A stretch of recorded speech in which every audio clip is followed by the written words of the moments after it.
You ever tried to stuff 5 pounds of sausage in a 2-pound bag? Well, it's kind of like trying to fit an AK full-size one into a car. Well, Kalashnikov solved that problem with his underfolder AK Beauty.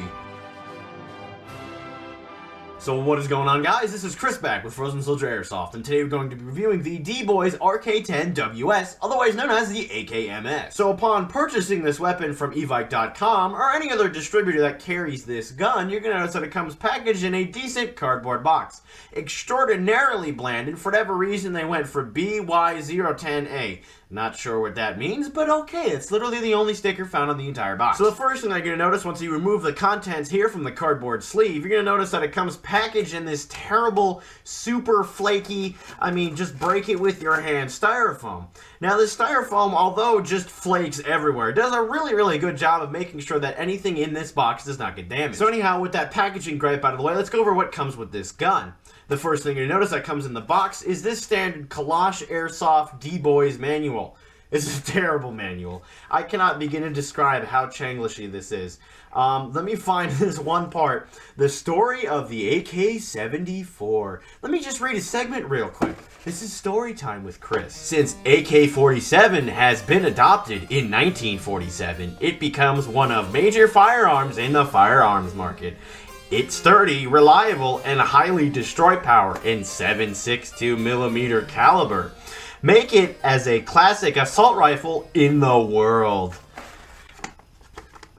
So now that story time's over, in all honesty, this manual, like I said, is complete garbage. There's no reason why you should hold on to this if you have basic understanding of how to use your AK. Obviously, adjusting sights and so on and so forth, it's pretty good to hold on to this, but if you have all that stuff already memorized, then just go ahead and toss the thing away like that.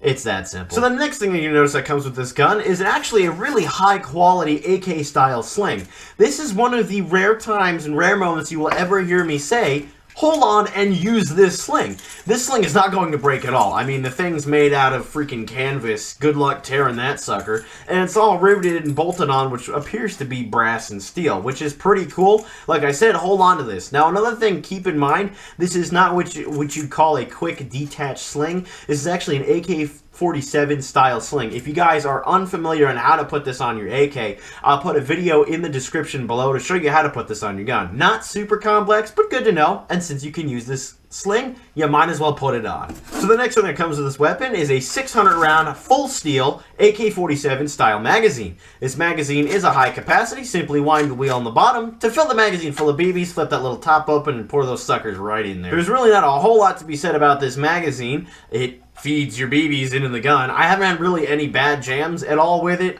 So far, no jams, to be honest with you. With high rates of fire, it doesn't really hold up a whole lot, but it works perfect for this gun.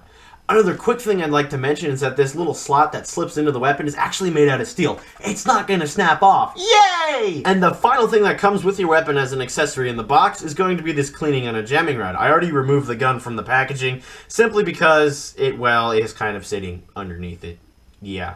It's a standard cleaning rod, can be used for cleaning and unjamming. If you don't have 150 million of these laying around, I'd highly suggest holding on to it, as this is pretty much going to be the only way you're going to be able to clean your barrel. And obviously, the last thing is the gun itself. Now that we've removed the gun from the packaging, let's go over the gun's external build quality. So starting from front to rear, I'm going to name off all the materials that were used to construct this beautiful weapon. Starting from the front, you're going to notice that the only plastic parts on this entire weapon are going to be the hideous orange tip and, of course, the Bakelite hand grip. This pistol grip is actually quite comfortable and is pretty authentic to the real Bakelite grip. Now, obviously, everything else that you see on this weapon that is black, with the exception of these little silver rivets in here, is going to be made out of steel, which is excellent. And not just any steel, stamped steel. So this thing is going to feel almost identical to the real AK-47. Now, obviously, as you guessed it, the front handguard here is going to be made out of wood, which is pretty cool. I'm glad they decided to go with wood instead of plastic. I like wood. Not gonna lie. So anyhow, with the external build out of the way, let's go over the external features. So starting from front to rear, I'm gonna name off all the features that are located throughout this weapon. So starting from the front, you're gonna notice that this gun comes stock with an AK-47 style fixed front sight. The front sight is only going to be adjustable for elevation. Keep that in mind. Moving down a little bit farther, the other sight you're going to notice is a standard AK-47 leaf sight. Flipping the rifle up like so is going to show you its 10 different location adjustment thingies. The next thing that you're going to notice, moving a little bit farther down, is the selector switch. The selector switch is flicked up to the top position, which is going to be safe.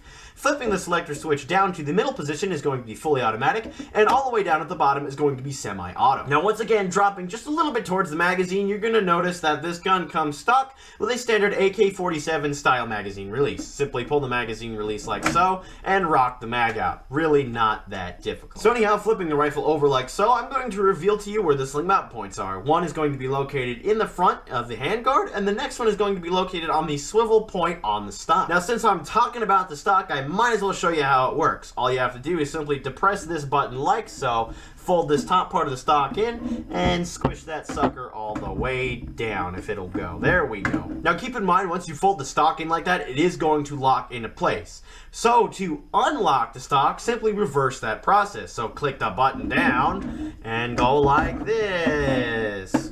Wow, amazing. So with that underfolding stock tutorial out of the way, let's go over the gun's internal features. So just like every other AK-47 model out there on the market today, this gun is going to come stock with a version 3 gearbox. What's really cool about this version 3 gearbox is it comes standard with 7mm steel bushings, which is excellent. It's going to give you that smoother gearbox running, which in thus puts less stress on the gears and makes your gearbox last longer. Pretty cool that DBoys put that in already. Now, since I'm talking about the gearbox, I might as well discuss a little bit about the spring inside. The spring is what I'm going to assume is either an M100 or an M110. To be honest with you, I couldn't find the specifications on the spring anywhere on the internet. With the spring aside, let's discuss a little bit about the barrel that comes with this gun. This gun is going to come stock with a 455mm brass barrel.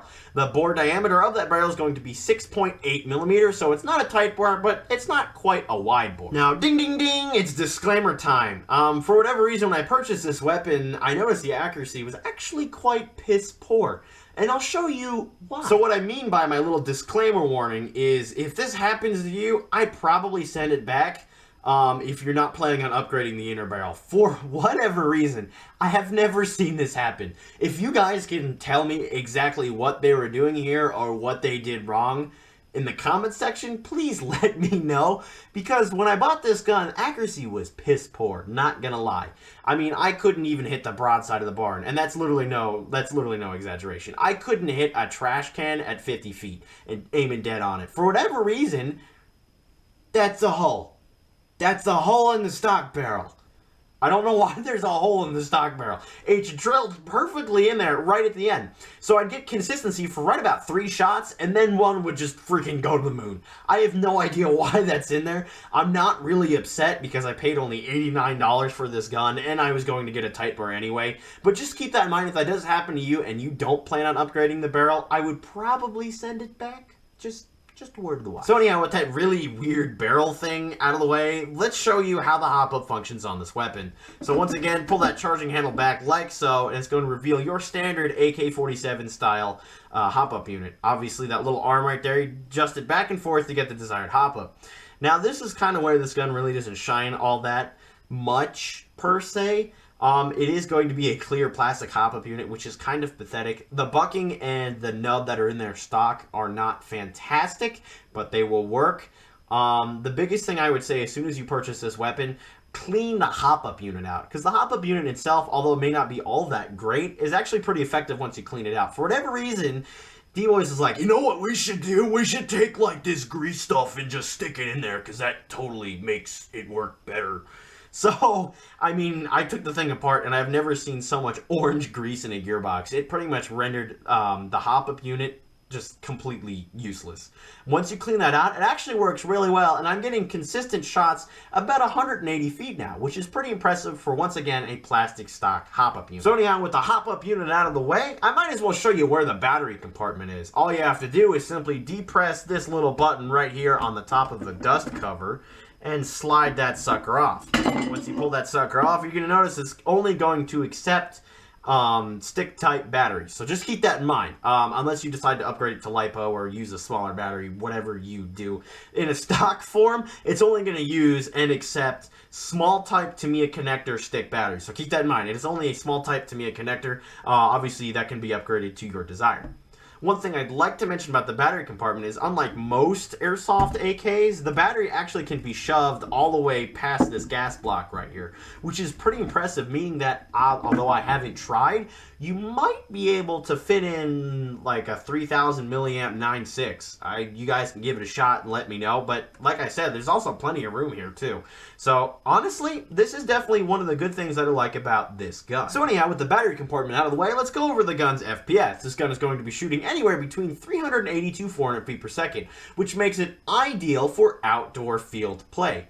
Now, for whatever reason, if you decide that you really want to bring this inside, you can always underfold the stock and throw a lower FPS spring in there, and you could probably be rocking this baby all day long. Wait, one more thing before I go, I just want to mention that we are going to be doing a shooting and chronograph test somewhere in the near future. I'm going to have an annotation on the screen over here, so if you guys want to click that, it'd be pretty cool and appreciated. So anyway, guys, with that being said, that just about wraps up the review of the DBoys RK-10 WS, otherwise known as the AKMS. If you guys have any questions, comments, or concerns, please shoot it in the comments section below. And as always, thanks for watching, and please subscribe.